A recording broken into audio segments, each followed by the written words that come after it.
Leon's shirt and tie are tidily folded on the bench while he practices his swordsmanship. A deep frown etches his face as he delivers each strike. He recalls a memory of the knights dying before him on a rainy night when they slay a colossal monster.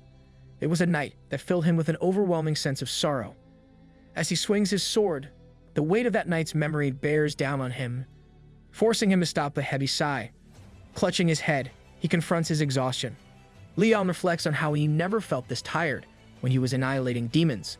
He can't help but wonder why this memory is resurfacing and affecting him so deeply. The image of Hari, Sir Yappy, Queen Beatrice, the knights in training, and the soldiers appears in his head, making him finally realize the real reason. He is afraid of losing everything he holds dear and the possibility of fighting on his own once more. Our king may be cold, but he deeply cares for everyone. Leon gets back into his stance and tries to remain resolute. He thinks of this burden he must carry on his own and ponders how he could even share such a thing. A voice suddenly calls out to his majesty. Leon turns around and finds Hari by the passage door. He puts his sword back in his subspace as he comments on how Hari typically rests around that time to watch some drama or something. I'm amazed that our king is even aware of what Hari does in her free time. Hari chuckles at the king's comment. She blushes as she stammers about her desire to train more. Leon is surprised by her sudden change. Hearing this, Hari profusely denies that it's not sudden. Leon looks down at her with apparent doubt, asking what brought it about. Hari looks away from his majesty's gaze and starts speaking of how many of them have realized and learned a lot. Her explanation somehow passes, and Leon takes a wooden sword from his subspace. He tells her to grab a sword to let him see her progress. Hari quickly agrees to this and shows how honored she is. Leon doesn't speak but wonders when Hari will ever stop talking in that ancient Korean dialect. She'll probably only stop when you point it out to her. But then, that might reveal that you are originally from that world. Facing each other, Leon tells Hari to raise her sword, holding a wooden sword with both hands. Hari listens, as Leon instructs her to try blocking his attacks. Leon holds a wooden sword in one hand before Hari, but suddenly, he disappears. Leon's disappearance surprises Hari, and the Night King is already behind her.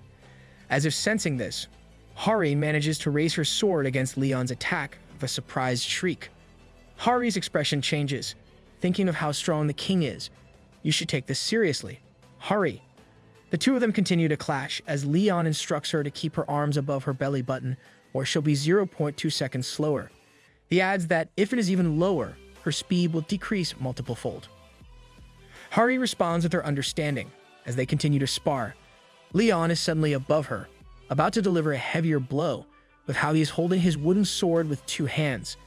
Hari raises her own wooden sword to block the attack and groans at the attack's impact. Leon tells Hari not to defend with only her arms and sword. The Night King instructs her to put one foot back and not let the sword's weight push her back. Hari listens and does as she is told as she shifts the weight. Leon notices how Hari manages to block his attack correctly this time. Hari is happily surprised by this and comments about it. However, Leon doesn't let her finish, effectively chopping her in the head with his hand. The chop creates a significant impact, making Hari groan out loud in pain. You celebrated too early, Hari. Leon's chop made a mark on Hari's forehead. Hari can only glare at the unfairness. As Leon comments on her big movements, he reminds her again that she must be fast and sharp. Leon then questions the logic of creating an opening for the enemy. Hari looks away as she stammers about using her abilities. Leon gives an exasperated sigh, unbelieving that Hari is giving the same reason. He then tells her that victory is not limited to how efficiently she uses her skills. Leon reminds her that it is pointless if she ends up dying. His words somehow enlighten Hari, making her face really light up. Lol, she can't believe that our king is worried for her. Seeing her reaction, Leon scowls at her in question. Hari avoids his gaze, saying that it's nothing. Leon doesn't let it go and asks again, intensifying his glare. Hari keeps her gaze away, despite the intensity. Hari finally faces the king, thinking of her words before speaking. She then reveals to him how she imagined that his majesty would tell her to sacrifice herself if necessary. Hari adds that it might be for honor or glory to do so. Leon is surprised by Hari's words. Though initially speechless, he lightly bumps her head with a wooden sword, calling her a fool.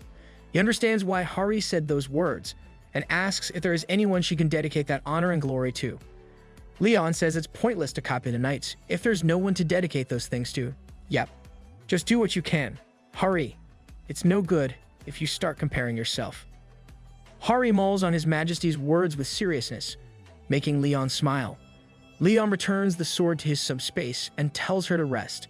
Hari listens, but seeing His Majesty trudge as he walks away makes her look at him with confusion. Sometime later, Hari speaks of how His Majesty looks like he's lacking energy. Yappy responds to Hari's observation, saying he detected an abnormal biological reaction from the king because of some pressure. Hari is a bit surprised and asks Sir Yappy to make it easier for her to understand what he means. Yappy simply says that the king is stressed and needs to distress. Hearing this, Hari can finally relate. She asks if Sir Yappy knows what activities the king enjoys. This question makes Yappy pause. He suddenly starts researching and says biological beings enjoy entertainment such as games. Yappy adds that activity is necessary to raise the mood while resting. He concludes the game is perfect for distressing. This should be a good lesson for those who want to distress. Hari mulls over this with doubt. She asks the Grail Knight for something more specific, making the robot pause again in thought. Yappy suddenly announces that games that increase dopamine of organic matters are outside of his concern. Hari frowns down at Yappy, wondering why the other can't be just honest and say he has no idea. Hari, it's a matter of pride. Hari suddenly thinks of something, claiming that even His Majesty would like it. Yappy responds in question, and Hari quickly explains her plan. Hearing her plan makes Yappy nod and claim that it is a reasonable plan. He then adds that this is only just a coincidence, and that Hari will never be able to grasp his calculation ability. Hari arrogantly laughs at Yappy, while verbally agreeing. Hari's reaction irks Yappy. He easily grasps Hari's mockery, saying this isn't an attitude that a simple organic matter should take on. Hari can only remind the Grail Knight that she won this round. They're like kids trying to best each other. In a well-lit place, a massive statue of Ariana holding the weighing scales of justice stands tall. Ariana speaks to her knight, saying how his volunteering makes the gods glad, but it still worries her. Leon is kneeling on one knee at the foot of the statue and apologizes. Ariana says that Leon has been fighting harder for 200 years with no rest and suggests that he enjoys entertainment. She tells him to go take a break while he's at it. Though Ariana smiles fondly, Leon remains serious, as he says that he hasn't heard the word entertainment in a long time. Ariana agrees and comments on the numerous forms of entertainment in that era. However, she's not sure which one her knight would enjoy. The goddess then wisely says that the best form of entertainment transcends time. Leon asks about its existence, and Ariana simply speaks her thoughts. I can't believe those words came from the goddess. Leon is speechless and tries not to react to the suggestion. Ariana then offers suggestions, such as the queen or the girl with red hair. Leon continues to be respectful, saying that Hari is very young, and that he can't believe the goddess would suggest such a thing. Ariana mentions that she is a full-grown adult and offers wise words about the entertainment she speaks of. As if to seal the deal, the goddess reminds Leon about rebuilding the royal family. That's a heavy responsibility. Leon remains kneeling and is about to say something regarding the matter. However, a voice suddenly calls out for him from the enormous doors. Hari peeks in, and Leon reminds her of her manners. Hari remains undeterred by His Majesty's scolding and is excited to share something. She runs to him as she speaks and falls down on her face in the aisle. Leon finally stands up and looks down at her. He can't believe that someone with transcendental physical abilities can still trip and act like a fish out of water. Aha, I have the same concerns. I mean, how is that even possible? Hari remains on the floor, embarrassed by what happened and His Majesty's words. Going straight to the topic, Leon asks the reason why she's there. Hari suddenly rises as she remembers what she's there for. She tells him about something she prepared for His Majesty. Leon is surprised, while Hari goes on about how Sir Yappy even advised and helped her with it. Leon frowns as his mind fills with unmentionable things, clearly skeptical about this plan of theirs. Leon emits golden energy as he grabs Hari's antenna, recalling the sickening outfit she wore before, and threatens to make her run around in her birth suit. Hari turns almost as red as her hair and shouts that the thing she prepared is nothing like his thoughts. Well, you can't really blame Arcane for thinking such things. After a while, we arrive at a gate where numerous Hunter Association staff and some hunters are standing around. Jinsu notices the arrival of His Majesty. Leon asks what it is about, and Jinsu quickly explains how the association aided Hari in setting up the event she planned. Leon is hesitant, thinking that it wouldn't be anything strange since Sir Spin also helped. Our king, you trust Sir Spin so much. You should know that he's behind the maid outfit incident. Hari looks at Leon with apparent excitement as she tells him to enter the gate. Leon looks at her with curiosity and ends up agreeing. Inside the gate, they arrive in a forest with everyone else from the association. Hari suddenly walks past Leon and stands beside the others. Leon is confused by this, but doesn't say anything. Is passing by the king considered rude? Hari then starts explaining about the gate called Suhei. She says that different animals and monsters reside there. Hari then presents a drawing chart of the beings in that gate, with points written on the side. Jinsu holds the chart with a businesslike smile as Hari explains that each being has an equivalent point, with orcs being the highest. Leon looks at this and easily deduces that it is some sort of a hunting game. Hari excitedly confirms this. She then shyly mentions how she thought this kind of game might be a trend from where he came from. Leon smiles at the thought Hari put into this. He then speaks of how she prepared a hunting ground for him to distress and appreciates her consideration. Hari happily laughs at the compliment. Leon then looks around saying that it has been a long time since he last hunted and wonders if he's still good at it. I doubt that you'll be bad at it. After a short while, the loud screams of an orc fill the air as it gets shot in the head by an arrow. Leon has gone bonkers with glee, announcing that hunting instead of fighting is also fun. The arrows were shot at the same time, instantly slaying an orc. The orcs are troubled by this sudden attack, but Leon gives them no time to collect themselves and shoots more arrows as he curses at them. Hari watches Leon enjoy himself, recalling how he was a bit uneasy before they started. Though she doesn't wholeheartedly approve what she sees, Hari is still relieved that the king is enjoying himself. What matters is that the plan worked. Leon takes an orc tooth from the orc he just hunted, saying one should take a souvenir when hunting. The ground is already littered with lifeless orcs when Hari approaches him. She comments on how good he is with the bow and arrow. Hari gives him an intense look, wondering if His Majesty really hates long-range weapons. Leon understands her unsaid thoughts and says that she misunderstood. He explains that he knows how to use long-range weapons, even if he is a knight. Leon tells her about hunting as a noble's honor and hobby. This is especially true when it comes to knights errant and mission knights, who need to find food sources wherever they go. Leon finishes his explanation by saying knights have no choice but to become experts when it comes to hunting. Oh, knights probably just find more honor in fighting in close-range combat. Looking at the dead orcs, Hari can't help saying that His Majesty is really good at it. Leon boasts that he is the strongest champion of all time, and the second most excellent hunter back then. Hari is surprised that His Majesty is only second, and asks if the first is another Grail Knight. Leon says they can't really call her a Grail Knight. He explains that the goddess of moon and hunting washed over that person, but she was more like a hunter than a knight. Leon takes an arrow from a dead orc and explains that the person who bested him was the head of the Temple of Moon and Hunting, and she was a priestess. He describes the priestess' arrows like meteors, saying that if she chose to use her full strength, she could have easily shot the arrow over a mountain. Hari tries to imagine it, thinking that it might only be possible in His Majesty's world. If Hari becomes a priestess of the divinity of moon and hunting, it won't be impossible for her anymore. Hari notices that His Majesty only hunted orcs and says that she shouldn't have asked the others to herd the animals. Leon apologizes for that, explaining that winning a competition means hunting those with the most points. Hari realizes the wisdom of his words and thinks of how His Majesty really sees orcs as prey. Leon then brings out an item, saying how it feels cursed. Hari looks at it and says that he is right. She explains that it is a cursed totem, and it is considered rare. Leon mulls it over for a second and hands Hari the item. He tells her to sell it and give the money to those who herded the animals. Surprised, Hari asks if he is sure, saying that it costs around 100 million. Leon merely says that it will be a treat for those who work hard during their day off.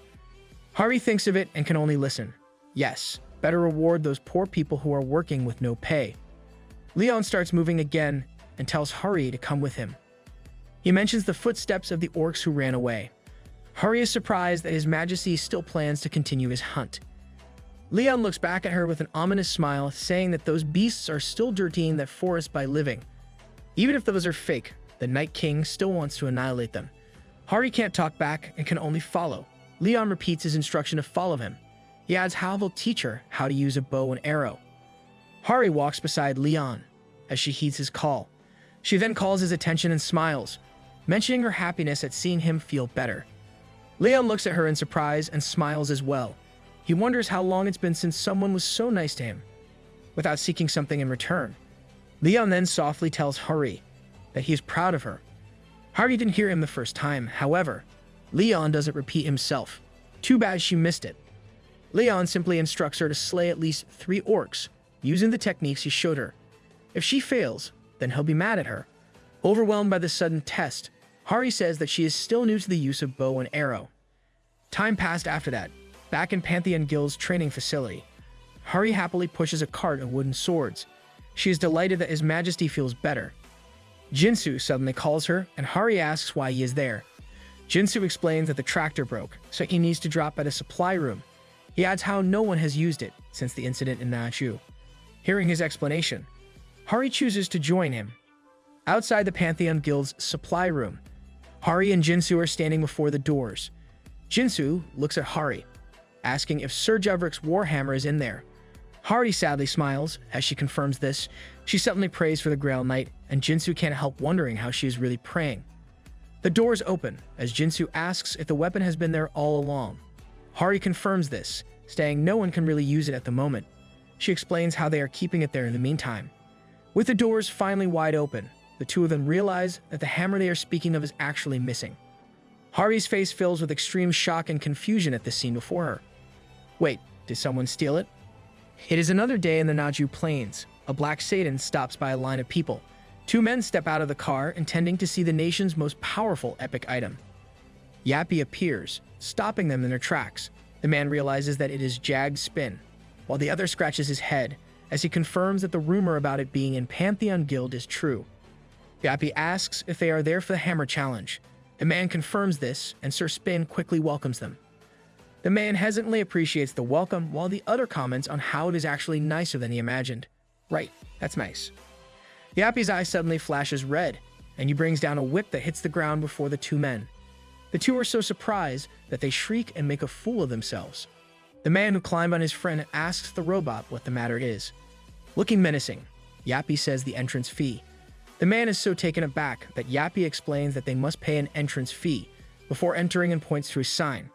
The sign says that the entrance fee costs 5 million won for hunters, while it only costs 500,000 won for civilians. That's a preposterous amount. 5 million won is almost $4,000. The man exclaims at the price and asks about the hefty price gap for civilians and hunters. Yappy taps on the board, saying that civilians are there to appreciate, while hunters are there to challenge. He adds that these go to the upkeep of holy relics. The men are aghast by the unfairness of the treatment, but they start thinking of the value of the epic item and can only gloomily ask for payment options. Yappy then gladly takes the bank transfer. The men trudge in tears, feeling scammed. Someone sees them and welcomes them to the place, wearing a lion costume. Hari introduces herself while holding a sign. They are shockingly confused upon seeing the top rookie from last year in such a state. You might be confused, so let's do a flashback. Going back to the day the warhammer disappeared a week before, Leon finds out that the weapon is outside on the training grounds. A soldier groans out loud as he tries his best to lift the warhammer. However, it won't budge from the ground. Everyone else is watching as the man admits defeat. Apparently, the weapon has been there since that morning. Sir Jevrick's warhammer lies unbudging on the ground as Leon looks at it. He takes hold of it and easily lifts it.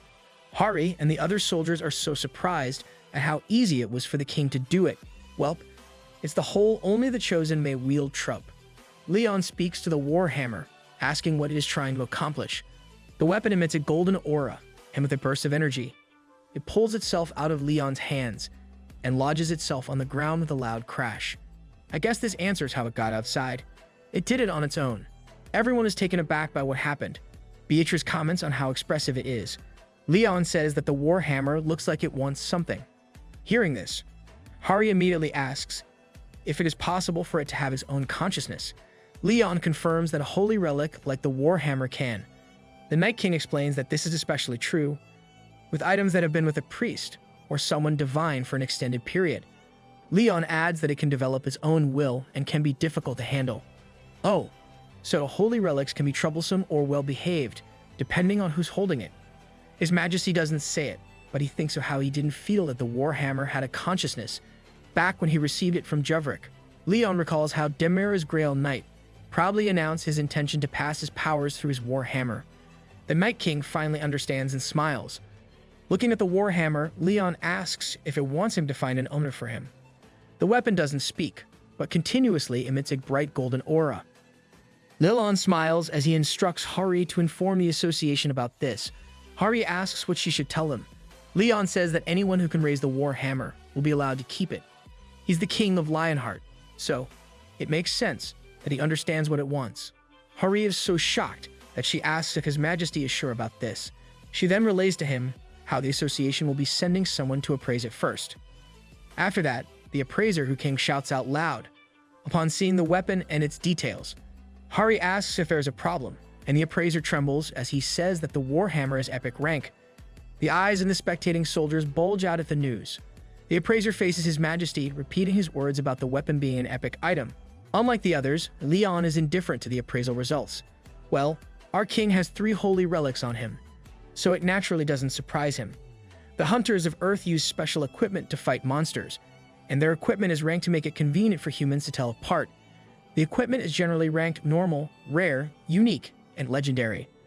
The equipment that starts to be considered a luxury is created by regular blacksmiths and can be ranked as unique. Next to this is the type made through endless effort with financial and labor support, which is ranked as legendary. However, a few items were discovered in the previous 30 years.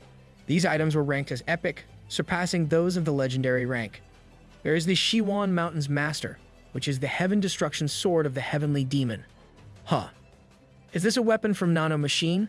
Another well-known weapon is the 12-ring Kakkara, also known as a great mage's staff that can create global-level disasters. There is also the Frost Queen's Heart, an item that, up until now, is expanding snowy fields in Siberia. Another item is the Wandering Demon's Sword, which is still missing after the Black Gate catastrophe that happened in London. All of these items have immense impact and power to the point that they can bring victory in hopeless situations. And right now, before everyone in the Pantheon Guild training grounds is such an epic item. The appraiser is still dumbfounded by the results and asks if they really intend to give the weapon to anyone who can lift it. Hari understands the appraiser's reaction and confirms it. The appraiser can't believe it and looks back at His Majesty. Leon repeats himself, saying that anyone who can lift the Warhammer will become its owner. It honestly feels like a freebie for the Chosen One. The appraiser stammers before the king, saying that it has astounding value. He then shows the king a paper detailing the item's description. The item is called Juvrik's One-Handed Hammer and has an epic rank. It is a divine weapon blessed with Juvrik's soul, which comes with a good number of buffs and even some unidentified ones. Hari's eyes shake at the detail, but Leon still remains indifferent. The Night King merely states that his decision is still the same and tells the man to inform the association about this. The appraiser looks back at the weapon and asks if he can make a quick call. In a different place, a phone rings, revealing that evaluator Lee Chansu is calling. Kang Hyuk answers the call and listens to Chansu on the other end. After a short while, he becomes stunned, filled with disbelief that the item appraised is an epic item. With the aid of the association, news of the epic item has been released to the media, letting everyone know that they can be someone who can own it. And this is why many challengers are coming to the Pantheon Guild. Now, we're all caught up with what happened. Let's return to the present, where Hari is in her lion costume. The man before her asks where Juvrik's hammer is, wanting to see it immediately. Hari is surprised and scolds the man for being disrespectful to Sir Juvrik. She then gives them a lesson about addressing others with respect, especially if they're knights. The men can't talk back, but they are clearly thinking that it is only an item and not a knight. Defeated by Hari's scolding, they can only repeat their question, but this time referring to the item as Sir Juvrik's hammer. Hearing them call Sir Juvrik with respect makes Hari happy and finally leads them to where the weapon is. She'll probably start a fan club at this rate. Inside the tent, the Warhammer emits a golden aura that immediately mystifies the men. Seeing that the extraordinary aura is coming from the weapon, they are clearly amazed. One of the men decides to challenge it now and reaches out for the Warhammer. Holding it with both hands, the man gets electrocuted, making him scream and fall to the ground. He suddenly sits up in surprise at the hammer's ability. Hari explains that this is something that the weapon does when it deems that the people holding it aren't worthy. A lot of people probably got electrocuted already. The man shouts in surprise at this information, complaining about how it should have been mentioned before. Hari explains that it is actually all up to the war hammer, so they are also not clear about all of its conditions. The weapon doesn't want to be touched by those who are unworthy. Yappy suddenly appears, bringing more people with him. The electrocuted man is surprised that the robot is there again. Yappy asks if the man will pay the tithe. The man asks about the tithe, thinking how they already paid for the entrance fee, and now wants them to donate. With his fried brain, the man says the words tithe and goddess holy relic. He suddenly gets an idea, confusing his friend. The man then reaches out his phone towards Yappy, giving him 10 million for the tithe. Everyone there is so surprised by the man's action that even his friend wonders if he has gone crazy. Unlike them, Yappy simply thanks the man for the tithe. Wow, easy money for the Pantheon Guild. With 10 million gone, the man looks back at the war hammer with resolution. He grabs it one more time and yells out loud as he tries to lift it. The man is so surprised that he didn't get electrocuted and that the war hammer swayed a bit. Everyone in the tent is surprised by this significant change. What? Holy relics can also act.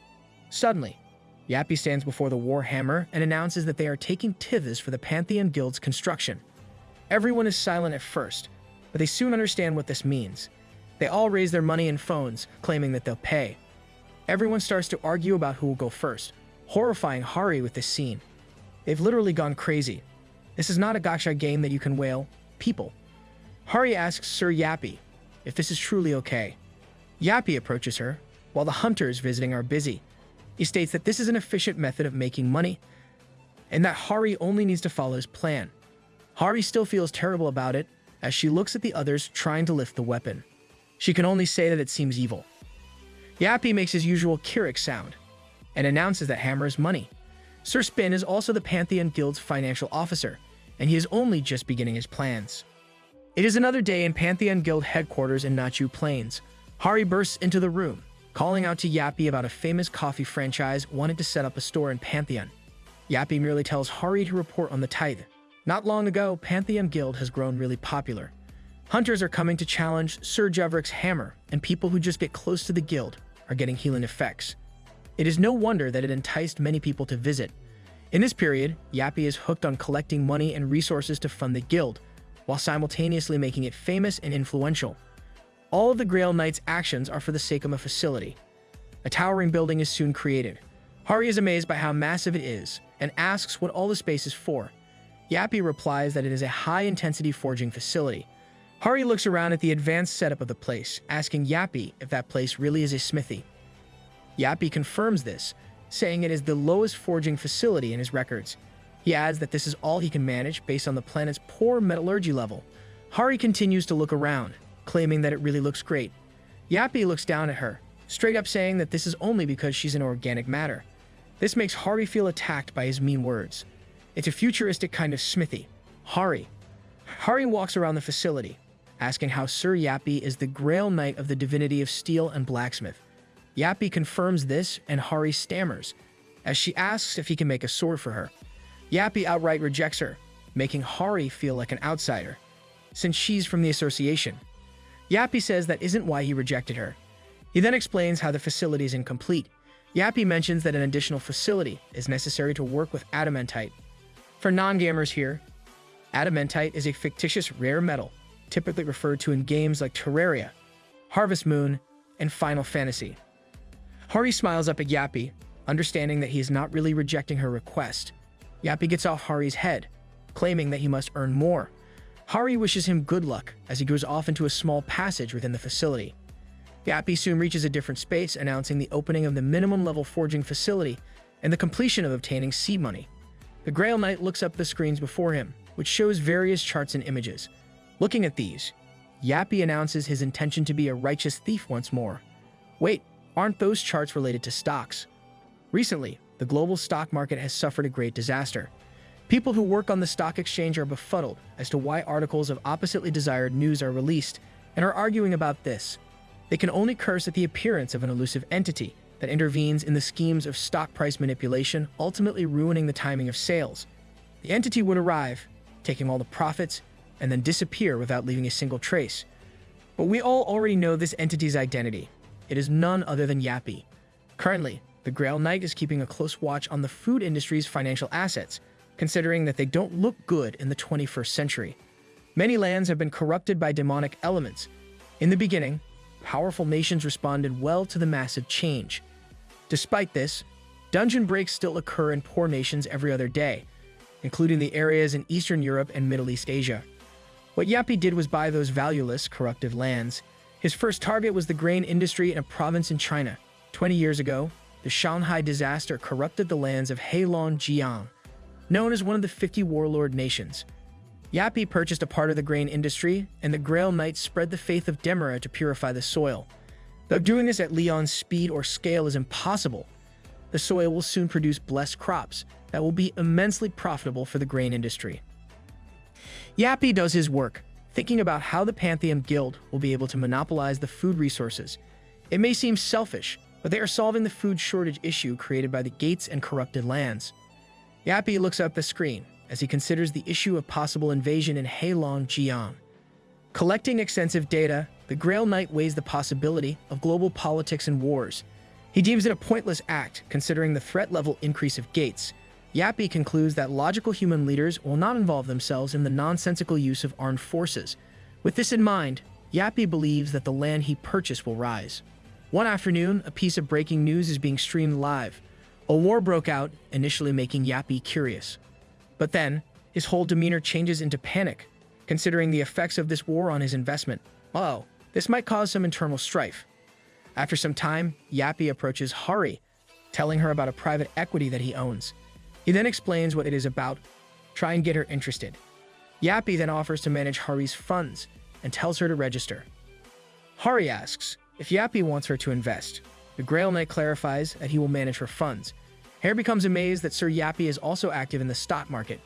Yappy points out Hari's weak financial state and concludes that she requires professional support in this field.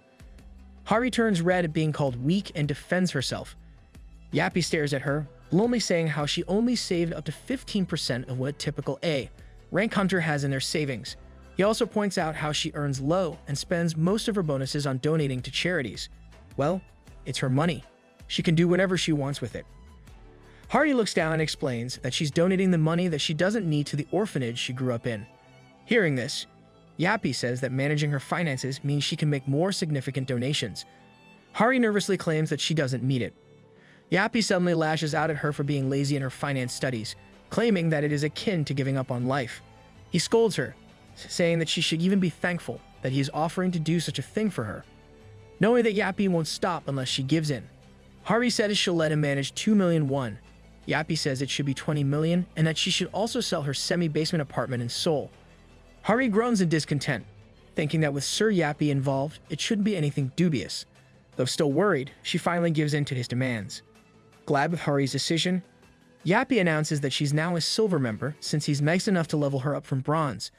Hari is confused by this and asks. Yappy explains that while bronze members have a guarantee of 100% return, silver members can enjoy double the percentage of it. Oh, she's getting hooked. He then asks if Hari wants to be promoted to a higher level. Hari's expression changes and she quickly agrees. Yappy explains that Hari must register 5 other members to be promoted to gold, which will triple her profit rate. The advantage of such a level astonishes Hari, and she can't help feeling giddy about it. For a 20-year-old who just entered society, she still lacks experience of living in society. Hari is still naive, that she is ignorant of the classic MLM scheme. However, the problem doesn't end there. Others trust her. I can only hope this thing doesn't blow up. That night, Hari is on a call with Suho, recruiting him as a member of Yappy's private equity. She has already managed to get 8 people to join. From outside, Yappy is keeping a close watch on Hari's progress, and in that short period, his pyramid scheme quickly gained momentum. It is another new day in the Naju Plains. A set-in stops before the Pantheon Guild headquarters, and men in suits are getting out of the car. They immediately headed inside the guild and met with His Majesty and Sir Spin. The men introduce themselves as people from the district court. The man at the front states that they are there to warn them about the asset confiscation. Leon is so surprised by this news, while Yappy starts panicking. The man from the district court looms over Yappy, making him more worried. The Grail Knight is suddenly startled, as if understanding what is really happening. No, this is all Yappy's fault. The men from the district court are finally gone. Leon emits a golden aura, as he sits in his office with everyone else standing around. The Night King is in a foul mood as he commands someone to explain the situation. Yappy droops with a red tag apparent on his forehead. To explain what happened, Yappy made loans under the Pantheon Guild name and was unable to repay them. Many of the guild employees who invested in Yappy are now in debt, for the private equity plummeted. Most of those employees are angry with Yappy, while Hari cries her heart out. She lost all of her money, amounting to 87 million, and even her apartment. Jinsu goes crazy, considering that he has invested his and his wife's money. Daesung laments the fact that he put in 5 years' worth of his savings, which is intended for miracle medicine. This is literally a big problem, if everyone is in debt. Leon sweats, seeing that even the old employees are pulled into the scheme. With a dark face, he asks Sir Spin how much he has lost. Yappy pales and finally reveals that the loss is more than 87 billion won. He also admits that more than 49 million won is being added to the loss every hour, which is approximately 72%. This news makes Hari faint and the others really angry. Everyone is shouting and some start suggesting taking stuff from the guild. One guy somehow got hold of Androgen's weapon, saying that they should take it. Yappy is so surprised that he jumps to take the weapon from him, claiming that it's his private property. Everything is now in chaos. Hari's lying on the ground, while everyone else is either screaming or lamenting. Sugo sits in a corner, completely lost, while Jae-hyuk keeps him company as comfort. Everyone in the room is speaking all at the same time. Guys, please, chill. Leon struggles to remain calm, despite the mess. Hari, who is already losing her sanity, seeks help from her superior. Jinsu shouts to keep her sane. The shouting is really too much, and Leon finally loses it himself. The Night King roars out loud to stop everyone from making a fuss. His shout effectively stops everyone from taking things further. For the Grail Knight, Yappy is really letting the others pull at him. Leon looks at Sir Spin. Considering the Grail Knight's intelligence, Leon merely states his trust in the Grail Knight's ability to resolve the issue. He then asks how much time will he need. Yappy calculates it in his head. He then jumps from the guy holding him and confidently announces that he'll have it resolved by tomorrow. Trusting Sir Spin's words, Leon announces that he'll leave it to him. He then faces the others, saying that he'll be the financial guarantor for their debts. Considering the matter settled, he tells everyone to return to their duties. Everyone can only listen to His Majesty, but Jinsu is still skeptical if this will really be resolved in a day. That same day, Yappy stands before the high-intensity forging facility. The Grail Knight emits a golden aura, his eye blazing red. An emergency occurs, ignoring the safety tests. The facility lights turn red, and the special exoskeleton integration armor platform Mark 1 activates. That's too long. I'll just call it MK.1 in the meantime. A space within the facility glows red, and a human-like robot lights up. The robot's single eye shines bright red, and it is given the mission code, Fund Restoration, in Heilongjiang. Many of its buildings are already in ruins. Ruoyo, a Jilin Republican Army or corporal, yawns out loud. Someone calls out to him, asking where the enemy is. 2 orcs enter his dwelling, with one claiming how bored they are, since the neighbor just ran off when they sought a fight. The other orc says that humans are weak and know no honor. Are my eyes deceiving me? These orcs are wearing clothes. Ruoyo picks on his nose, claiming he only cares about food. He says that they should wait before going out to invade the others again. The complaining orc agrees, hoping to get human stew. The orcs start laughing in excitement. Ruoyo says they should wrap up things there as he looks up. His words trail off as he sees an incoming red light. The orc corporal is confused by what he is seeing. A spear-like item is shooting down from the sky. In that short moment, Ruoyo can only wonder if that thing is a meteor.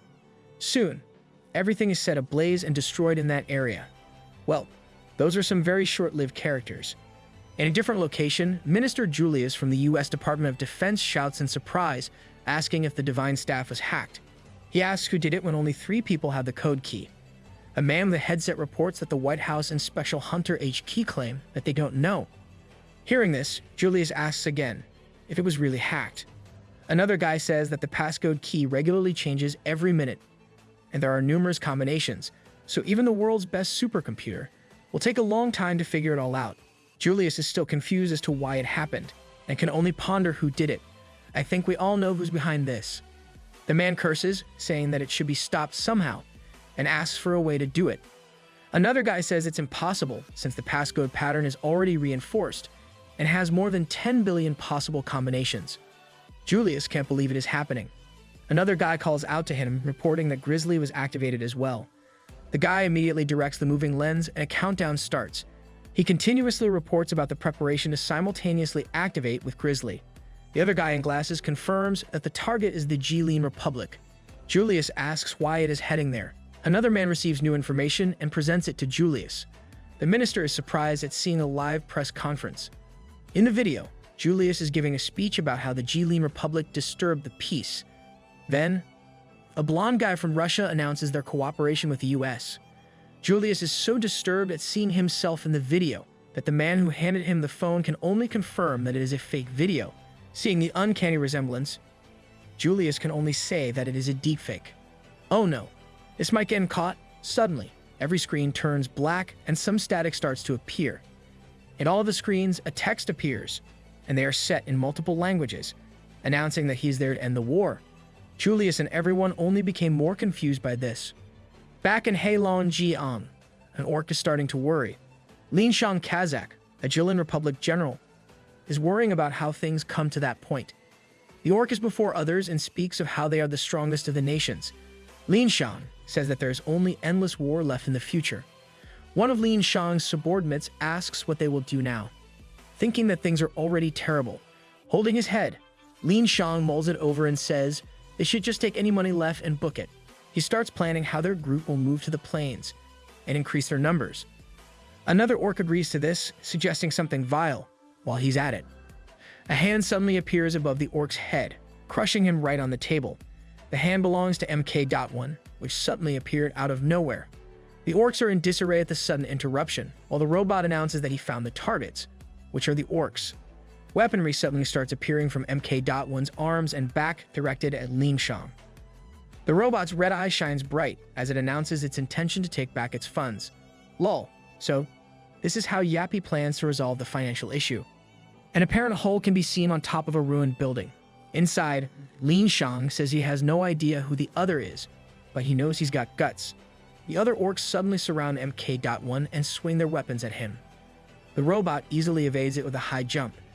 MK.1 activates assassination mode, bringing out more weaponry from his body. Isn't an assassination supposed to be silent and not loud? He rains numerous shots at the orcs, making them scream in pain. Linshan protects himself with a big piece of debris. Another orc pops out from a different direction, shouting as he dashes to where MK.1 is. The robot quickly diverts his attention to the incoming attack.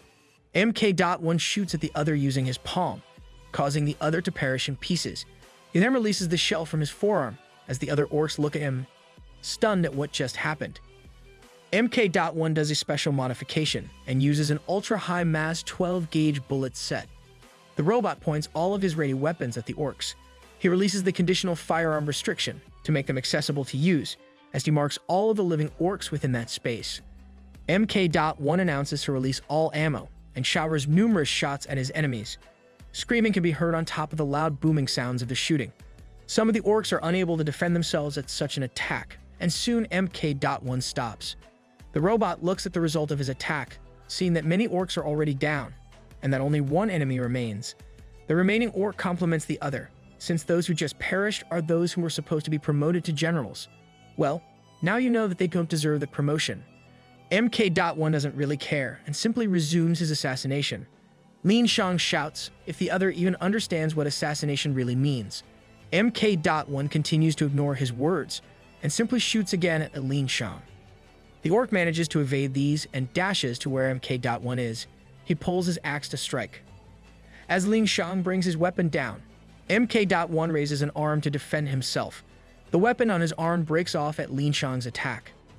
MK.1 is surprised when his arm gets broken, realizing that his opponent's weapon is adamantite. Linshan swings his weapon once more as he confirms that his axe is purely made from adamantite. He gleefully claims that even a drake didn't survive it. Yeah, thanks for letting us know that you're a show-off.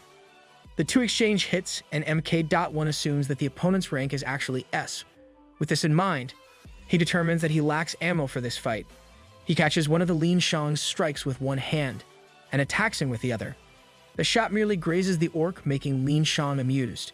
He then charges at the robot, claiming that there's no way a clump of metal like him can win against him, who has been blessed by the warrior god Helkin. Uh-oh, you'll soon disappear for that. The orc general raises his axe and strikes MK.1 right on the head. However, MK.1 merely speaks of the lack of time and the scenario's failure. This only confuses Lin Shang, who doesn't grasp what exactly is happening. Suddenly, wires are wrapped all over the orc's body, making Lin Shang confounded. MK.1 survives the orc general's attack, and its chest suddenly opens. Lin Shang is so surprised when Yappy comes out of MK.1. The Grail Knight says that he gathered a lot of helpful data for real-life battles, and adds that his big data is perfect now. Lin Shang is so confused by what is happening that he can only shout. Yappy suddenly emits a golden aura and speaks of the tactical divine law. He releases more wires as he is enveloped in golden energy. Lin Shang doesn't understand what's happening, but he soon meets his end with that move. Yappy suddenly looks back and takes the adamantite weapon. He then announces that all witnesses have been removed, making the assassination a success. Wow, so that's why he keeps on calling it an assassination, even though he isn't silent at all. Back in Pantheon Guild, the news reports that the rebellion of the Jilin Republic has been settled, and the rectified government apologizes for the chaos. It then announces that some blessed crops were found in the rice fields of Bida Huan. Hearing the good news, Hari looks at Yappy, repeating how the war is over. Yappy merely makes a sound of acknowledgement. Hari checks her phone and finds that there is 200% on the fund's profit margin. Good thing Yappy did all that. Behind them, Leon drinks from a cup as he looks at a clipboard. He considers the different lessons and concludes that Suho has improved. Leon thinks he should connect him to the gods soon. But there is still the matter of developing his faith. Considering that time is of the essence, the gods have allowed them to simplify the process. Leon checks the other data and looks at So Yeon's updated profile. Seeing the remarks on her profile, Leon mentions how a knight must adhere to virtue's rule. He thinks that greed is involved and speculates that the child joined them because of the divine laws. Leon recalls a memory of a woman accusing him of slaying someone, despite being the greatest king of Lionheart. The Night King is suddenly startled from his thoughts by an energy that triggers his senses. He felt that the war hammer moved. Whoa! Someone finally managed to lift it. Curious to learn who did it, he quickly stands up. Leon takes long strides out of the guild's cafeteria, confusing the others with his sudden actions. Leon leaves the building and goes to where the war hammer is. He finds that the weapon is no longer on the ground, and smiles warmly at this unexpected scene. Before Leon, Daesung is struggling, but it is also clear that he managed to lift the glowing war hammer with both hands. Wah! Daesung is the chosen one. It is another day in the empty fields near Naju Plains. Hari's horse is once again munching on her braid. This kind of horse taming amazes me. The students are all together, and Leon announces that they are taking in a new student. Everyone expresses their surprise at this announcement. Jae Hyuk says all the other students from the academy should have been in other guilds by now, while another wonders who the new student is. Leon looks at a distance as he mentions how he will receive training with everyone there, and also pursue a knight's title in the future. Hari and the others look at the newcomer with apparent surprise. Daesung arrives on top of a horse, obviously still struggling with it. Leon smiles at Daesung's arrival, though it is blurry. Daesung introduces himself and announces that he's a first-generation student of Man-at-Arms. Yes, he finally got promoted from being a soldier. In the Korean Hunter Association building, someone calls out to the president and reports that the Eastern Sea Fleet, 7 American fleets, and Japan's maritime SDF have already been checked in. Kang Hyuk mulls it over and speaks of the Dragon Palace. He then says that it is all certain now. Here's a short flashback. There is a gate above the ocean that is called Dragon Palace. The gate was discovered at Tokyo Bay 25 years ago. Back then, people thought that gates only surfaced on land and no satellites were installed for the purpose of looking out for gates. Humans at that time didn't search the oceans for gates, so the Tokyo Bay gate was left neglected, until a dungeon break happened. This resulted in the destruction of Tokyo. On top of this, there was the corruption of nearby beaches, which turned the ocean creatures into monsters. The whole thing was counted as one of the worst gate disasters in human history. Because of this, nations began cooperating to raid gates. Back to the present, a man reports to the president that Hurricane Nabi, which was heading to the Pacific Ocean, changed directions and is now heading straight to Oleung Island. The man adds that this is expected to be the worst hurricane of the year. Nervous by the news, Kang Hyuk mutters at the timing. On one of the screens, a news reporter explains the movement of the hurricane, and how there are expected damages to the direction it is heading. Kang Hee-yuk finally decides and looks back at one of the staff, instructing him to contact His Majesty right away. They're really relying on our king for difficult gates. After half an hour, Yang-won arrives, asking if no one else is there. Kang Hee-yuk smiles at his arrival, commenting on how the Phoenix Guild master has changed since he used to ignore the draft. Yang-won turns red at this, while Yuri chuckles beside him. He then obstinately asks why their guild is the priority draft, when better guilds are out there. Kang Hee-yuk smiles, claiming the difficulty of finding a guild, as great as the Phoenix Guild. Yang-won looks away, saying the guild is still recovering from the Jeju Island incident. Are you embarrassed, Yang-won? Of course, Kang Hee-yuk thinks otherwise. Yang-won curses the old man in his head, thinking of how the other is using his authority on him. He can't help imagining that this is because of Leon. Yang-won speaks his thoughts on the matter, thinking that they are not the only ones being sent. He asks if the president is making his ace card step in. Kang Hee-yuk is surprised by such a description and corrects Yang-won. He says that His Majesty can't be evaluated by someone like him. Yang-won expresses his irritation at this. Kang Hee-yuk learned well from his past. Yang-won curses out loud at how things are not working the way he wants. Yuri smirks at this, saying that he is only reaping what he sows. Yang-won glares at her, but Yuri remains unfazed. Yang-won sighs as he recalls what happened before, inside the Jeju Island gate. Short flashback. One of the knights approached him, saying that Yang-won should take the horse, even if his horse-riding skill is not good enough. The knight assures him that the horse will follow the king. He then wishes for them to live an honorable life with the god's blessings. Recalling those makes Yang-won feel bad. Oh, is this guy growing some conscience? An association staff appears and reports to the president that the VIP is visiting. Kang Hee-yuk acknowledges this, making Yang-won look at them with curiosity. He is surprised when he sees the old man fixing his tie and even uses a mouth freshener spray. In a short while, Leon, along with Hari and Jinsu, steps in. Kang Hee-yuk politely greets His Majesty. Leon says that Kang Hee-yuk should have a good reason for calling him there. Kang Hee-yuk laughs and assures him that there is. Kang Hee-yuk then leads the way to explain the situation. After some time, Leon just finished listening, and he summarizes the situation. The gate is in the ocean, and raiding it will be difficult because of the hurricane. Kang Hee-yuk confirms this and says that US and Japan will help them with the gate. He adds that the other guilds will also be on standby. Kang Hee-yuk bows his head, claiming that this will be an opportunity for the king to raise his honor. He then asks His Majesty to bestow his exceptional heroic abilities on them, as he bows deeply. Leon appreciates his words and agrees to his request.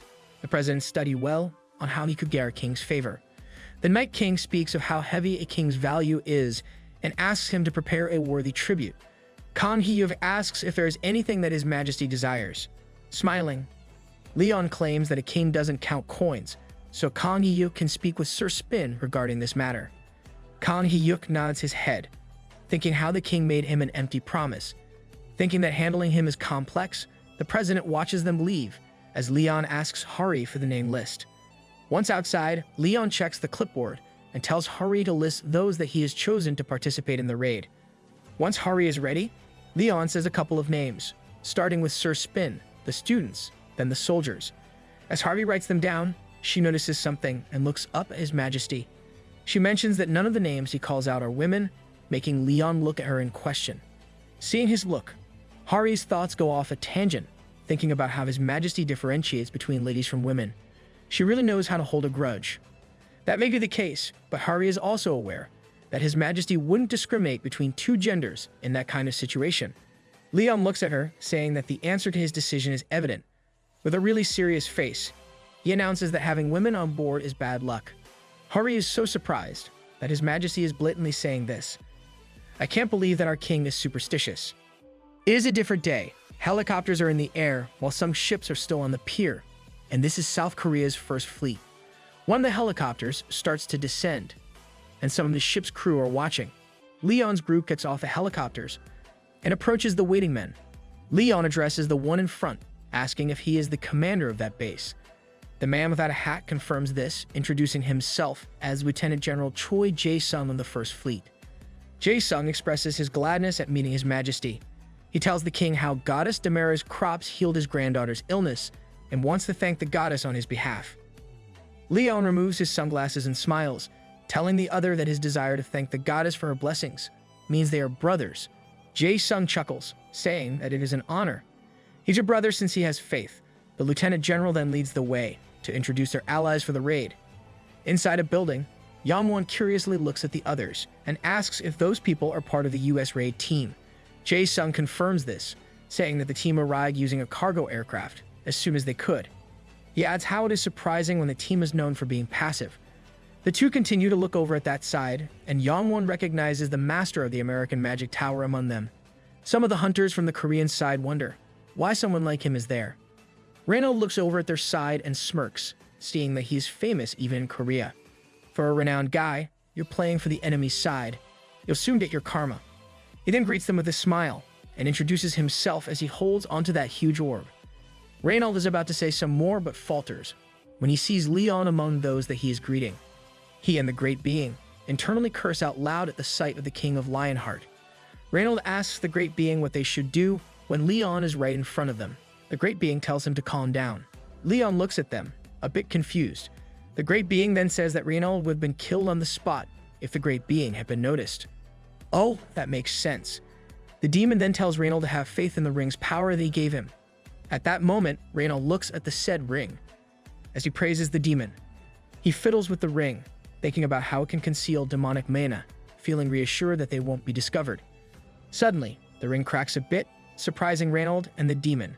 Reynold shouts for the Great Being in his thoughts, while the other equally shrieks and tries to calm him down.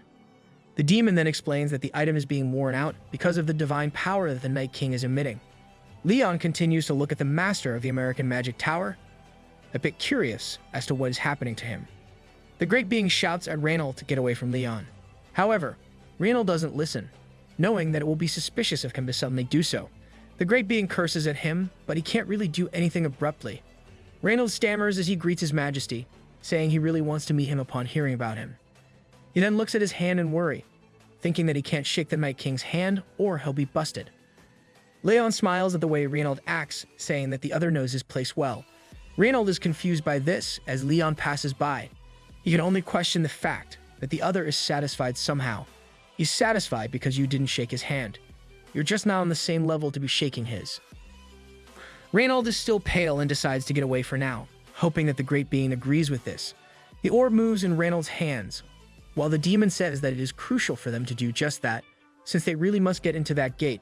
Reynold looks down at the orb, cursing in his head as to why he got stuck with such an inferior demon. Outside, Hari is walking as she mulls on the fact that His Majesty won't allow women on board the ship. She suddenly stops in her tracks, noticing that Hunter Gu-dae-sung is helping out and carrying boxes.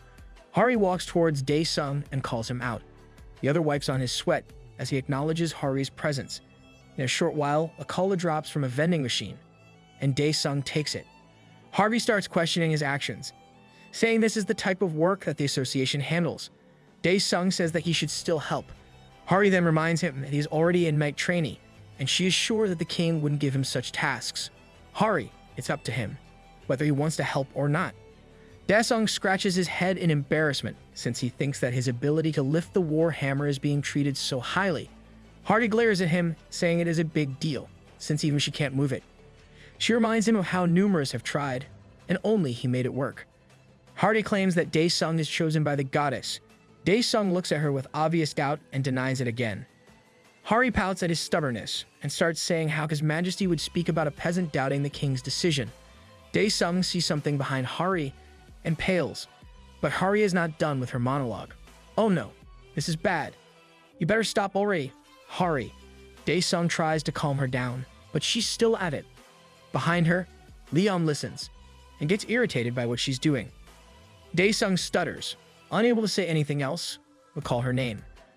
Hari finally stops, and the two of them are finally silent as Leon glares at her from the back. She is afraid to look back and can only ask Dae-sung if he is behind her. Dae-sung can only nod at her question. Leon suddenly grabs Hari's hair antenna and scolds her for her insolence in mocking and imitating a king. Hari cries out loud as she apologizes, asking to be punished. Still irritated, Leon holds himself back and finally sighs as he lets her go. Hari's poor antenna, but she deserves it. Leon finds it ridiculous that she is being blessed. Hari looks back at the king, wondering about what he said. Leon sighs, saying she's been blessed by the divinity of sea and waves. He says that Poma decided to make Hari a saintess. Hari is confused by this. Leon looks disappointed as he simply tells her that she'll join the raid. Surprised by this change of plans, Hari wonders why the king is making such a face. After some time, Hari screams out loud as she is tied despite being a saintess. Hari makes a big fuss, surprising Yangwan, who sees this mess. The Phoenix Guild master is so confused. He can only watch Hari be moved by the students as she shouts for help. Leon smirks, saying that having a woman on board is bad luck. However, there is still a way to undo this. Yangwan looks back at him, getting an idea of what the king meant. Leon smirks, claiming that it's a figurehead. Wait, is this our king's method of getting back at Hari for what she did earlier? Hari continues to shout out loud in protest. She claims that it is wrong. Even if Hari agreed to it, this wasn't what she expected to happen. She calls out to Suho for help, who is currently one of those who is carrying her. Suno can only look away. As he apologizes, Hari calls him a traitor and decides to call out to the other hunters in the area. She pleads for anyone who is reasonable to help her stop them. Hari continues to shout while So Yeon can only look away as she helps carry Hari. I guess the other women are now allowed on board, since they now have the female figurehead. Hari continues to make a fuss as she is placed on the front deck of the ship. She finally stops shouting as she looks at the vast sea before her. The crew finally makes a signal, and soon, the ship is moving to depart. With the movement of the ship and the splashing waves before her, Hari resumes her shout for help. Lightning and thunder fill the skies as the ships make their way in that stormy weather. A crew reports the movement of Hurricane Nabi, while Hari continues to yell for help. Her loud shouting can be heard all over, and Leon finally commands her to be quiet. He claims that she is scaring the fish with her loud voice.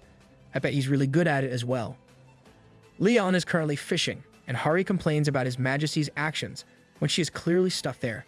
Leon expresses his irritation, how the fish were all chased away. Hari glares at him, saying that fish wouldn't be near a military ship. However, Leon's fishing rod suddenly tenses, and he quickly maneuvers to catch a huge fish. Well, that quickly proved Hari wrong. Holding the fish by its tail, Leon instructs the Lieutenant General to prepare what he asked before. Shocked, Jae-sung looks at the fish and agrees to His Majesty's request. The fish that Leon just caught is later placed on a makeshift altar, and Leon kneels on one knee before it. He calls out to the dear master of the graceful sea, asking for the divinity to appear before them. The fish on the altar glows bright and shoots a ray of blinding light up into the sky. Many of them are surprised by this phenomenon, wondering if what they are seeing is a wave. A wall of water is before them, as if ready to engulf them at that moment. Suddenly, the water swirls as it calls out to Lionheart, his beloved watchtower and the protector of his temple. Leon humbly greets Poma, the divinity of sea and waves. Suddenly, the water changes form, turning into a giant shark, as if calming everything around them. Whoa, is that Poma's actual form? Poma speaks of how senseless that sea is, remarking on how Plu mentioned that no divinity can be found on that land. The god then complains that the boat doesn't have any sails, and that none of them understands the grace of the sea. Leon finally stands, explaining that the world they're in lacks the teachings of the sea, and asks for Poma's pity and guidance. Poma laughs out loud, claiming that there's no reason for him to help those who have no faith in him. He adds that it is only through fear and respect will they receive his grace. Leon mulls over something and asks Poma why he has chosen that child to be his saintess. At that moment, Hari is quietly crying as she looks at the shark. Poma only laughs out loud at this, saying that he barely convinced Pitos about it. However, the god still finds this decision worthy, claiming that she is a great vessel. Him persuading Pitos. It must be because Hari's power is fire-related, which would make more sense if she's connected to the god of war and fire. Leon looks up in question. Poma then assures Leon that the child is not as good as the king of Lionheart, since he can carry all of the divinities within him. Leon looks up at Poma, saying that he did sense misfortune in Hari's fate, and deems that he is right about it. Poma claims that it is a blessing, and asks why the Night King calls it a misfortune. Leon replies that the god's attention can be poisonous to humans who lack faith. Hari worries as she listens to their conversation. Poma only laughs at Leon's worry, saying that he'll be taking care of that for him. Right. Leon's goal is to spread faith in that world. Having covered that, Poma calls out to Hun Hari, his new sanctus. He grants her the authority over waves and the blessing of water. Poma tells her to gladly accept this and spread his teachings. Hari looks up at Poma with a smile and agrees. She then asks if the god will now untie her from being a figurehead. Poma looks at her, speechless. He then says that her sacrifice means no wave will ever surge on her boat. Hari doesn't understand what the god just replied. Suddenly, lightning and rain resumes, and Poma is gone. Wow, he just left his saintess there. Hari looks up at where Poma was before, wondering if that was all. A crew shouts at the approaching hurricane and its height, while Stuvo can only look at his Nuna. The other crew tells everyone to head in, or they'll be swept over. Hari is left on the deck. She can only watch the storm and scream out loud for help. Leon looks at her, commenting on her lack of faith. Hari is surprised that His Majesty is still outside. Leon says that Poma likes her, so it is possible that the god is overlooking her lack of faith. Hari yells that she doesn't need forgiveness and asks to be released from there. Leon smiles, telling her to calm down and leave herself to the extraordinary nature's hands. If she does this, then the endless nature will embrace her. As if to demonstrate, Leon even goes beyond the rail with open arms, and Hari only screams some more. Please don't do this if you're not the king of Lionheart. Hari is suddenly surprised, and Leon smiles back at her, asking if she doesn't find this strange. He mentions how rough the hurricane is, yet none of the waves have come their way. Hari looks in surprise, finally realizing that the ship isn't rocking and that the waves somehow disappear once it gets close to the vessel. Leon then explains how Poma is using her, the saintess, as the medium to appease the waves. Hari finds this unbelievable. Leon mentions that no one believes in Poma, so the god has no choice but to use the saintess as his medium. Hari finally smiles in understanding. All this time, she thought that the king had her placed up there because he was prejudiced. Her becoming the figurehead is a must. Out of nowhere, the ropes keeping her secure loosen, and she falls on her butt. Suddenly, she bounces off the deck, making her fly off in a scream as the ship rocks. Leon remains on the ship since he hooked his foot on a rail, while Hari can only hug at the log, asking to be tied up again. Lol, now she's asking it herself for safety's sake. Hari continues to shout out loud, and soon she's back on her post as the figurehead for the ship with Leon's help. After some time on the US's ship, Reinhold is on the deck, thinking about how the vessel almost flipped over. He is relieved that it's okay now, since they are following the other ship. The Great Being says that Leon is using the authority of the sea and waves. He explains that a ship blessed by such divinity means it will have a rich harvest, and it won't ever get sunk by storms. Reinhold mutters his understanding, while thinking that the other is useless. If you think he's worthless, then just destroy the orb. Brah. The captain of their ship suddenly makes an announcement, explaining that the Japanese ship capsized due to the hurricane, and is currently being rescued. Reinhold comments on how a third of their forces were already lost, even before the raid started. The Great Being tells him that he should just focus on the gate, and Reinhold can only agree. In a little while, the ships reach their destination. The vessels then send in the raid team boats. Soon, they head to enter the Red Gate. Leon is in one boat with Suvo, Daesung, and Jae-hyuk. In another boat, Hari is still tied up with Yappy on top of the log. Jinsu then shouts out that the Pantheon Guild is entering.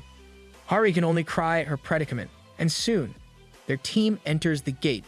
Someone suddenly shouts out loud to watch out. Hari can only look up in confusion as she sees a waterspout that already had the other hunters whirling around. Hari's team soon gets caught on it, and they are now screaming their lungs out. Now, everyone is being loud.